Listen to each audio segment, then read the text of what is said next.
Ассалаумағалейкум бауырым. Бүгінгі видеода біз аяқ бұлшықеті туралы айтатын боламыз. Сонымен бірінші анатомиясы туралы. Аяқ бұлшықеті әр адам өмірінде ең көп қозғалатын бұлшықеттердің бірі болып табылады. Сондықтан да абиомды болып көрінеді. Аяқ бұлшықеті жамбас, сан, тізе, табан дейтін бөліктерден тұрады. Және де аяқ бұлшықеті ең басты үш бұлшықеттен тұрады. Бірінші жамбас, екінші сан, үшінші икра.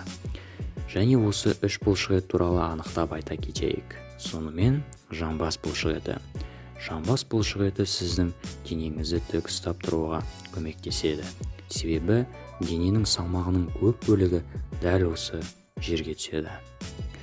Сонымен қатар сіздің жүруіңізге, қозғалуыңызға бір сөзбен айтқанда, бұл үлкен бұлшықет сіздің қозғалысыңыздың бәріне қатысады.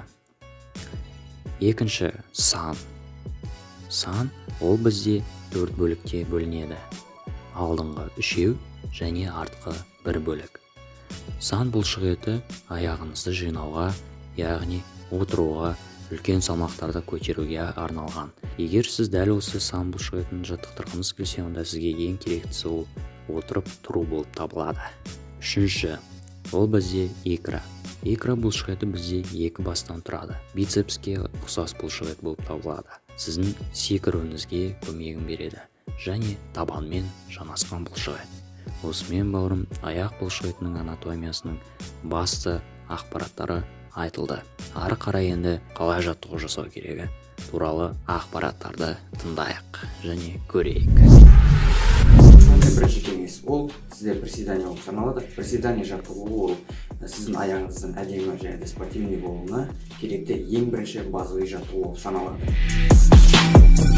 Екіншіден, бұл кезде сіздер односторонний жаттығу жасайсыздар, яғни бұл кезде сіздер алма кезек бір аяқпен жасайсыздар жаттығуды. Приседанияда сіздер екі аяқпен істесеңіздер, бұл жол бір аяқпен жасайтын боласыздар. Бұл жерде ең бір жақсы жері, бұл кезде сіздерде нагрузка бір аяққа толығымен түседі, яғни сіздің аяқ бұлшықетінің шығуға максималды түрде әсерін тигізетін болады. Үшіншіден, односторонний, яғни бұл жаттығу сізде кез келген адамға арналған, яғни сіз новичок болсаңыз, немесе профессионал болсаңыз. Профессионалдардың сізде айырмашылығы бұл новичоктардан, олар дополнительный веспен, яғни ауыр вестермен жасайды. Бұл өзінің спорт сферасына байланысты өте керек. Мысалы, сіз регбимен айналыссаңыз, ол жерде сіз бір жерде тұрмайсыз, жан-жаққа қарай қозғаласыз. Яғни бұл сіздің взрывной силаңызды дамуына әсер етеді.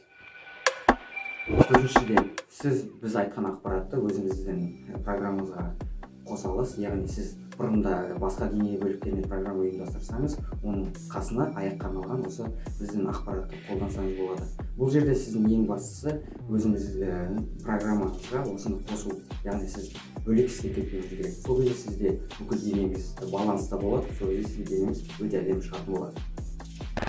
Осымен достар, біздің видеомыз аяқталды. Келесі видеода осы ақпаратты пайдаланып тренировка жасайтын боламыз. Яғни ертең тренировка аяққа арналған тренировканы түсіретін боламыз. Сондықтан достар, біздің каналға тіркеліңіздер, лайк басыңыздар, комментарий жазыңыздар, және де қоңырауын басуды ұмытпаңыздар.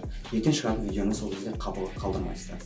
Сондықтан достар, сау болыңыздар, келесі видеода кездескенше.